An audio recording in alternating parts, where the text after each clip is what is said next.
Olá, seja bem-vindo a você que acompanha a TV Câmara Jacareí, a TV pública da cidade, e você também que nos assiste pelo Facebook, facebook.com/TV Câmara Jacareí. Aproveite você que ainda não segue a TV Câmara no Facebook, entre, siga a nossa página facebook.com/TV Câmara Jacareí. Começa agora mais um programa Câmara de Ideias, o espaço aberto onde recebemos aqui diversos especialistas para tratar de temas importantes para o nosso desenvolvimento. E hoje vamos falar sobre a administração assertiva do tempo. Para falar sobre este tema, nós temos a honra de receber aqui ela que é especialista em desenvolvimento humano e treinamento corporativo, é coach e CEO da Pluvia Consultoria. Vamos receber com aplausos a coach Juliana Beraldo. Obrigada, Daniel. Olá a todos que estão aqui presentes, pessoal de casa que está acompanhando. E vamos falar um pouquinho hoje, dar algumas dicas práticas sobre administração assertiva do tempo. Afinal, nos tempos atuais, onde a gente tem um acesso fácil a uma gama infinita de informações, isso talvez traga para a gente a percepção de que o tempo está passando cada vez mais rápido, que cada vez temos menos tempo. Então, vamos rever como estamos administrando o nosso tempo. Então, a primeira dica que eu trago para vocês é a respeito das nossas convicções, as nossas crenças a respeito do tempo. Alguns de vocês provavelmente já ouviram isso. Tempo é dinheiro, ou não tenho tempo para nada. Será que tempo realmente é dinheiro? Quem concorda com isso? Eu acredito que, na verdade, tempo não tem nada a ver com dinheiro, porque o dinheiro que você deixa de ganhar ou que você perde, você pode recuperar. O tempo não, certo? Não tenho tempo para nada. Então, é sempre importante a gente reavaliar as nossas crenças sobre o tempo. O que são crenças? Não tem nada a ver com crenças religiosas. Crenças são as nossas convicções, as nossas verdades, que podem ser construtivas. Então, quando eu acredito que eu consigo me planejar e achar tempo para tudo que defino como prioridade, isso é uma crença que me traz possibilidades. Ou eu posso ter uma crença limitante, quando eu digo, por exemplo, não tenho tempo para nada. Se eu acredito realmente que eu não tenho tempo para nada, vai dar certo eu criar um planejamento, eu achar tempo para as minhas prioridades e para as coisas que são importantes para mim? Então, reavalie, questione essas verdades que você traz até o momento. Se elas estão te ajudando realmente a construir e se aproximar dos resultados que você deseja, ou se elas estão te distanciando do que você quer realizar. Então, reavalie. Será que isso faz todo sentido mesmo? Ou será que eu estou só repetindo algo que eu já escutei de alguém, ou de outra pessoa, de algum meio de comunicação? Quanto isso realmente faz sentido para a minha vida e se está alinhado com o que realmente você deseja? A segunda dica.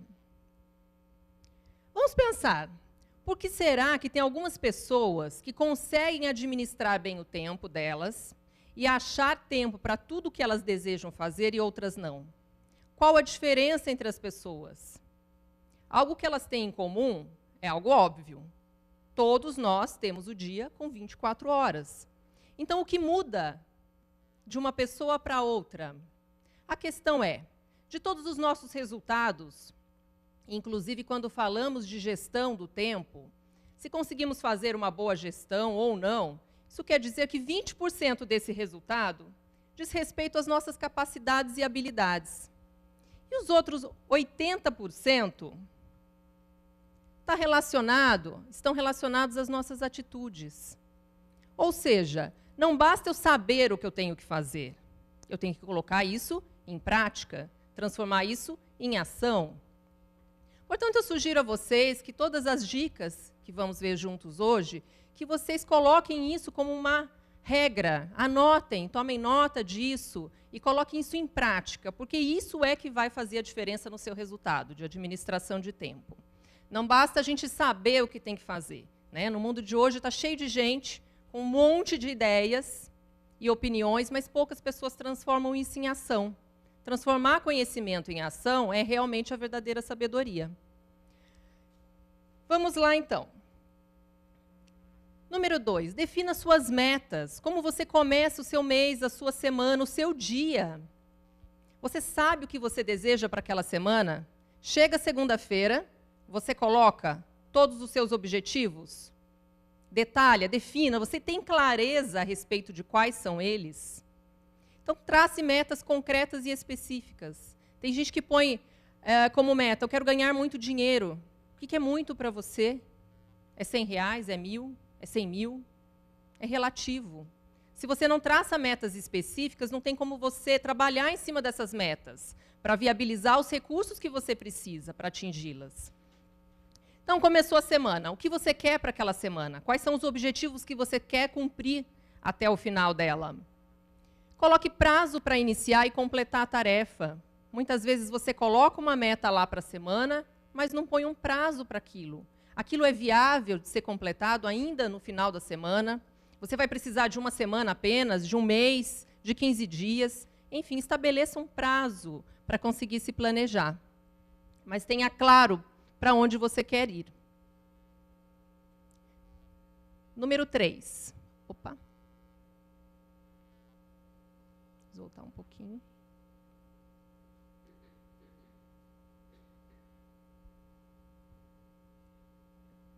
Já demos um spoiler aqui. Defina suas prioridades. Essa é uma matriz de gerenciamento de tempo que é bem interessante. Porque muitas vezes a gente tem um monte de coisas para realizar, porém não temos clareza do que é realmente urgente, do que é importante, de onde faz com que a gente gaste energia sem necessidade. Então, aqui dá para a gente visualizar e ficar bem claro.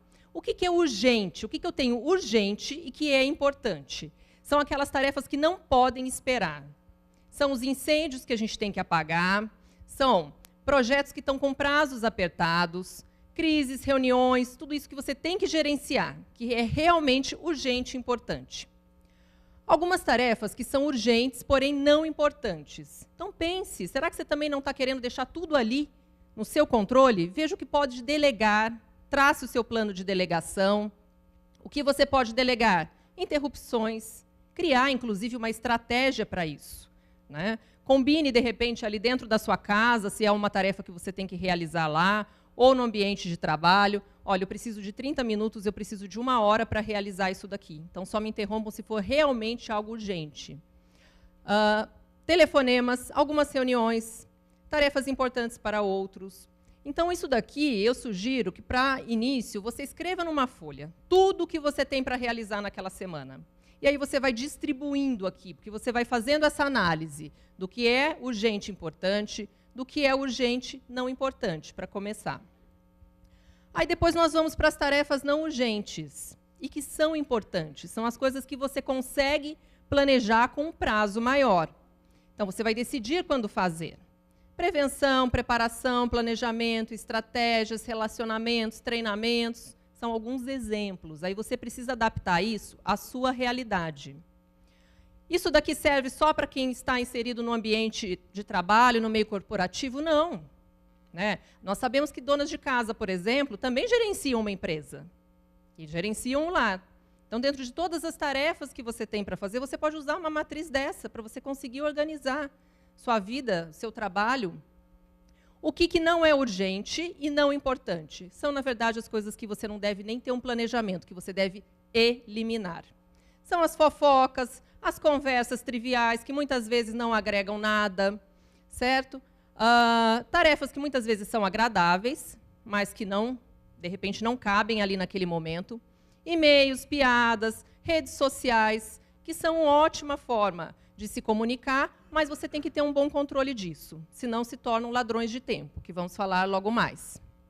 Então, defina suas prioridades, estabeleça, defina isso ao longo do seu planejamento. A próxima dica, crie o seu planejamento.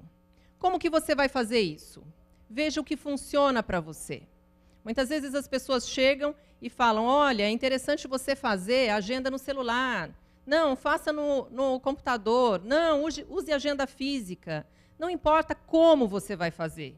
O mais importante é que você escolha aquilo que funciona para você, que dá certo.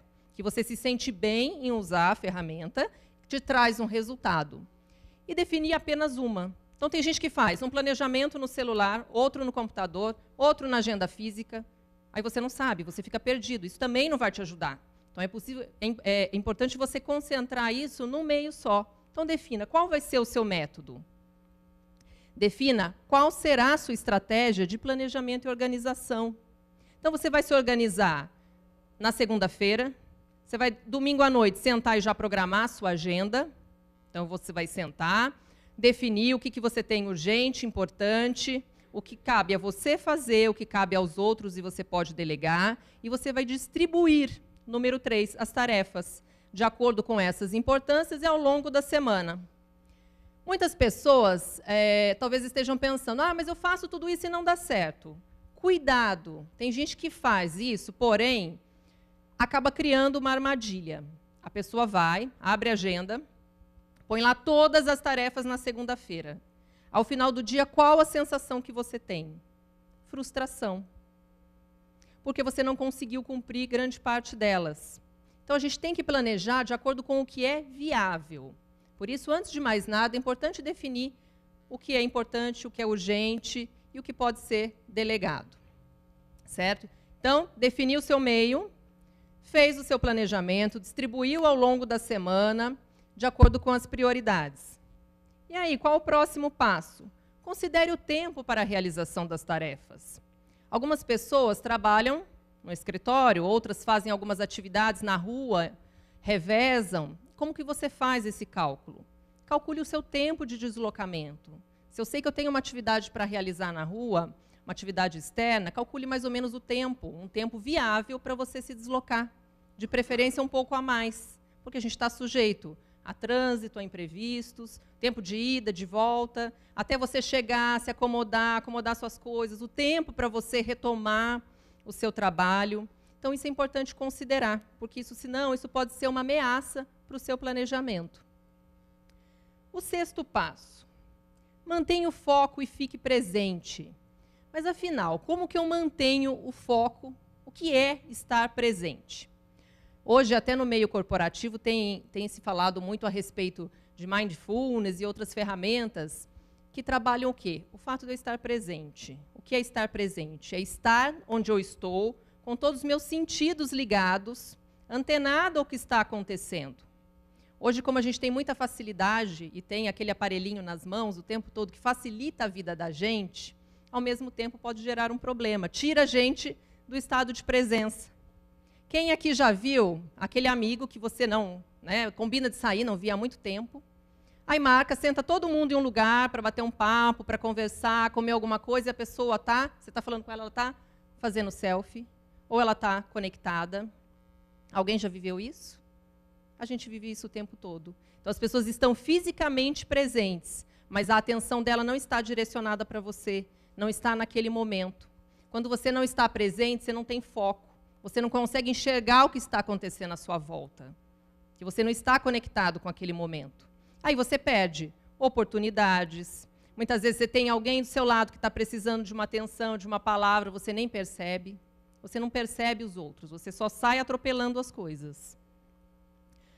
Uma dica, como que eu consigo ficar presente? Hoje a gente fala uma ferramenta que é extraordinária para isso, é a meditação. Comprovada pela neurociência, que ela age naquela parte do meio do seu cérebro, que a gente chama de sistema límbico. Porque uma outra coisa que tira também, atrapalha o seu foco é a ansiedade. Quando estamos muito ansiosos, não estamos no presente. Porque estamos já lá na frente, lá no futuro. Sofrendo por antecipação, ou eu estou aqui, eu estou pensando, o que eu vou fazer em casa, a hora que eu chegar, eu vou passar no caminho, tenho que levar alguma coisa para comer, e por aí vai. E aí você sai do presente, você já está lá na frente. Isso gera angústia, ansiedade, e tudo isso acontece ali, esse gasto de energia no seu sistema límbico.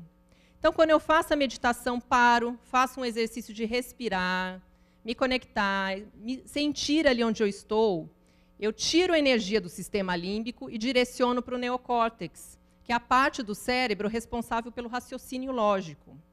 E a neurociência já comprovou que quando as pessoas que têm o hábito de fazer isso diariamente, após um período de 2, 3 meses, elas conseguem ter uma alteração estrutural no cérebro.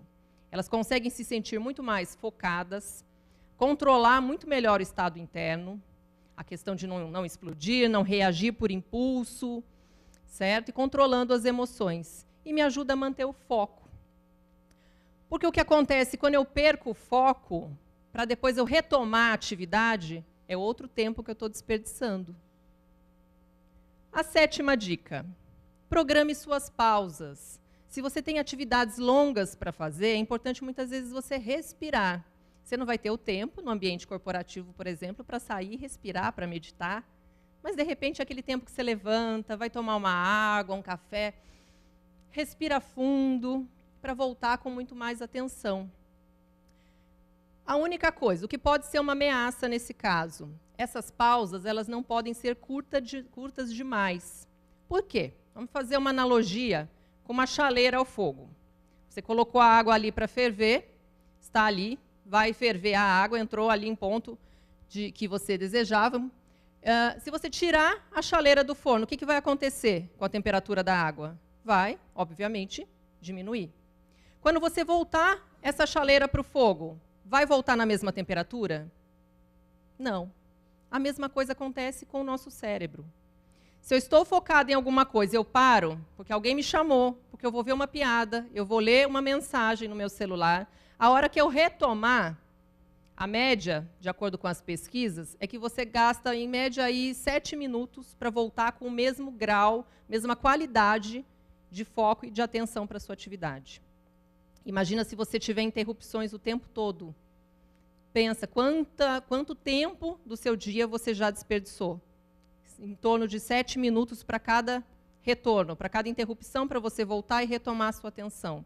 Quanto isso dá no final do seu dia? 1 hora? 2? Talvez até mais. Comece a repensar e a reavaliar essas interrupções. E é sempre importante a gente criar estratégias para as nossas estratégias. Porque estamos falando aqui de muitas mudanças de comportamento.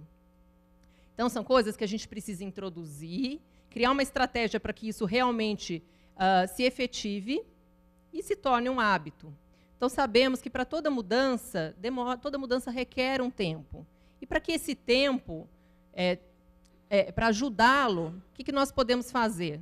Sempre celebrar, por isso a gente sempre fala de celebrar as novidades, as mudanças de comportamento que nós temos. Isso cria um sistema, bate lá no meu sistema de recompensa e me ajuda a repetir esse movimento, essa mudança, a reforçá-la.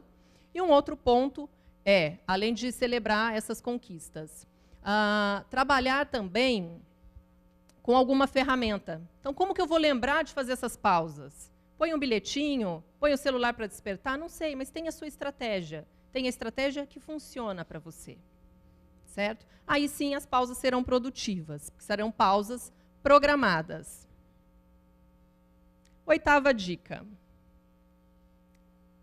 Crie uma estratégia para os ladrões de tempo. Então, você cria ali a programação para você fazer os intervalos, mas o seu celular está o tempo todo dando um sinal, vibrando, chegou mensagem, aí você não se aguenta e vai ver. Pronto, já perdeu o foco, 7 minutos em média para retomar. Então, qual vai ser a sua estratégia? Guardar o celular na bolsa? Não sei. O que você vai fazer? Ou tirar um tempo ali no seu almoço para você ver as mensagens, ver os vídeos, enfim. Nós estamos falando que isso não é produtivo, que não faz bem, nada disso.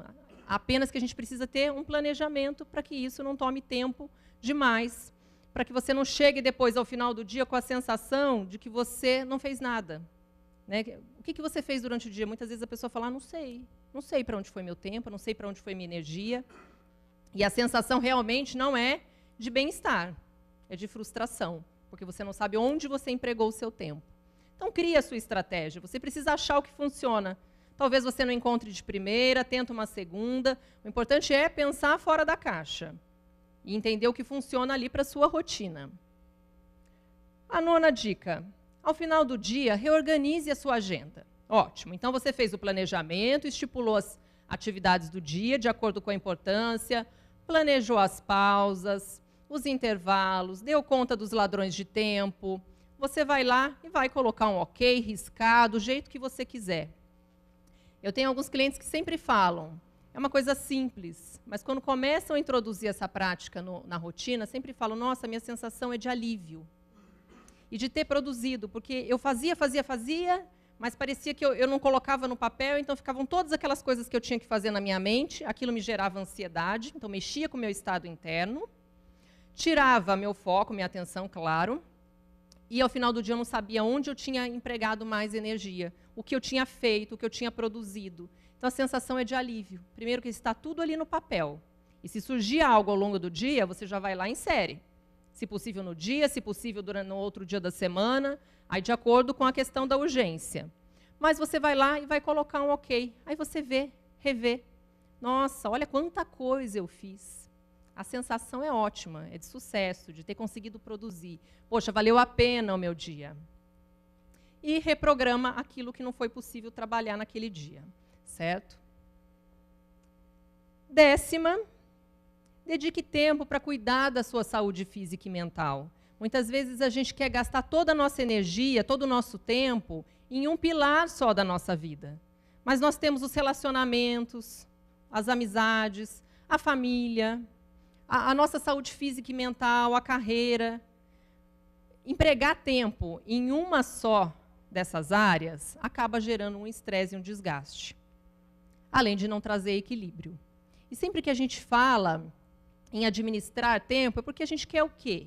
Como a gente sempre fala em processos de coach, eu sempre falo, tudo que a gente estabelece como meta é porque eu quero, na verdade, o valor que aquilo vai me trazer, o que aquilo vai me proporcionar, realização, sucesso, o quê? Tranquilidade, reconhecimento, o quê? Então a gente vai em busca disso. Então isso não tem como dar certo, administrar o tempo, mas focando em uma coisa só na vida.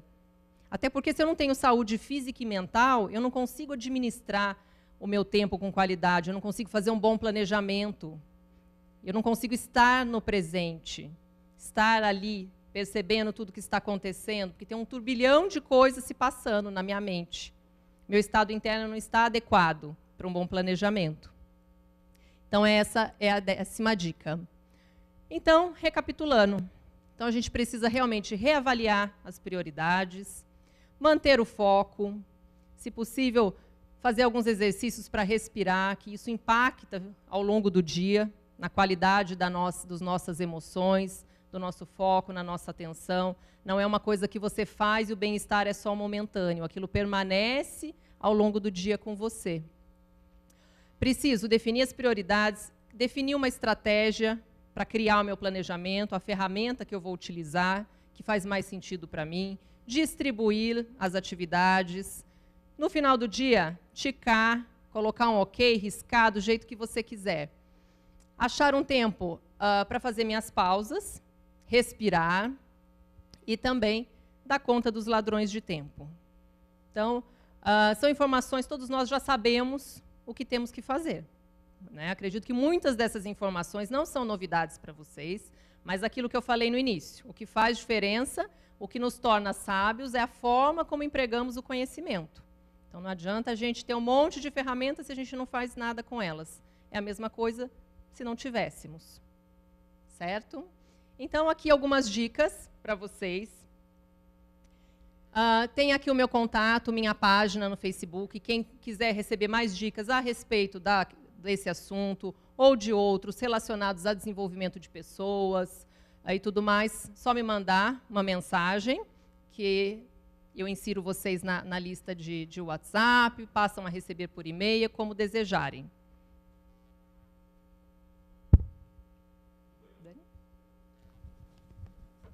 Ok.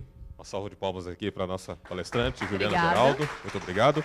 E agora chegamos àquele momento onde abrimos para perguntas. Temos perguntas por parte da plateia aqui presente. Nós temos algumas pessoas participando conosco também através do nosso Facebook. Né? Temos aqui o Renildo, que parabeniza aqui a nossa palestrante, a Juliana, falando que é uma ótima palestra. Também tem o Eric, tem a Salete, o Fred Cunha, o Júnior, que estão também acompanhando a nossa programação. Alguma pergunta do público presente? Temos aqui uma pergunta. Juliana, a gente vive nessa correria sem fim, essa coisa das atividades todas, e você estava ensinando justamente essa importância das pausas, né? Mas como a gente consegue passar isso, por exemplo, para os filhos da gente, que já vivem nesse mundo acelerado, e parece que eles também não conseguem concluir até ideias. A gente percebe muitas vezes que as pessoas até mais jovens, eles não têm paciência de ouvir nem a gente formular uma pergunta. No meio da pergunta, eles já interrompem, já estão prestando atenção em outra coisa e fazendo milhões de coisas. Eu queria saber como é que a gente consegue deixar os filhos da gente menos acelerados e para que eles lidem com o tempo de uma maneira melhor do que a gente está lidando hoje, por exemplo. Sim, ótima pergunta. Até porque as gerações mais novas estão mais envolvidas ainda nesse estado de estar sempre acelerado e com todas essas informações. Eu sempre acredito e eu falo que a gente tem que ter congruência entre o que a gente prega e entre o que a gente vive. Então, para os filhos, que eu também sou mãe, eu acredito que a melhor forma da gente passar e transmitir isso é a gente dando exemplo. É claro que você tem que orientar, conversar, mas a gente precisa praticar. Então, é uma conversa que eu sempre tenho em casa, por exemplo, com meu esposo, né? Então, na hora da refeição, a gente deixa o celular de lado. Porque daí eu posso cobrar das minhas crianças que não levem o celular para a mesa. Então, é ensinar a ouvir, né, que a gente sempre fala muito também de escutativa, que eu ouvir, eu não interromper, eu me conectar ao que a pessoa está falando, ao invés de já cortar, completar a frase, ou já está ali, a pessoa está falando, eu já estou julgando, imagino que eu sei o que ela vai dizer. Então, é escutar, a criar esse planejamento. Então, vai muito dos pais, de nós, né? Então, olha, você tem o tempo aqui que você pode ter acesso ao seu videogame, ao seu celular, mas, olha, agora respira. Né, eu sempre falo pro meu enteado, falo, ó, respira. Ele começa a falar, respira. Então, vai devagar, não tem pressa, vamos lá, atenção, começo, meio, fim. Aí, esses dias ele ia até fazer uma prova, eu falei, olha, respira antes, se concentra no que você vai fazer. Se você estiver com o foco ali, mas pensando em sair logo para poder jogar bola, não vai dar certo. Então, é o que a gente ensina, o que a gente prega e o exemplo. Essas duas coisas precisam andar juntas. Tem mais alguma pergunta por parte da nossa plateia aqui? Temos ainda aqui o Leonardo Guimarães também acompanhando, parabenizando a palestrante e a palestra, agradecendo Obrigada. também por sua participação com a gente. Mais alguma pergunta da nossa plateia? Todos craques. Todos craques já, né? Tudo anotado, né? Então, mais uma vez, queremos agradecer então a Juliana Beraldo pela sua presença, por sua palestra, trazer esse tema tão importante aqui ao nosso conhecimento. E eu que agradeço a oportunidade. Queremos agradecer também, esteve conosco aqui, precisou se ausentar agora no finalzinho, o vereador Abner, que esteve conosco aqui, ele pediu até para parabenizar você pela palestra, ele pediu desculpas por ter que se ausentar por conta de um compromisso que surgiu de última hora, agradecendo também a toda a plateia aqui presente e a você que nos acompanha pelo Facebook e também pela TV Câmara Jacareí. Lembrando que esta palestra está disponível em nossa página no facebook.com/TV Câmara Jacareí e em nosso canal do YouTube, youtube.com/TV Câmara Jacareí. Muito obrigado por sua companhia, continue ligado aqui na TV Câmara Jacareí, a TV pública da cidade, e até o próximo Câmara de Ideias.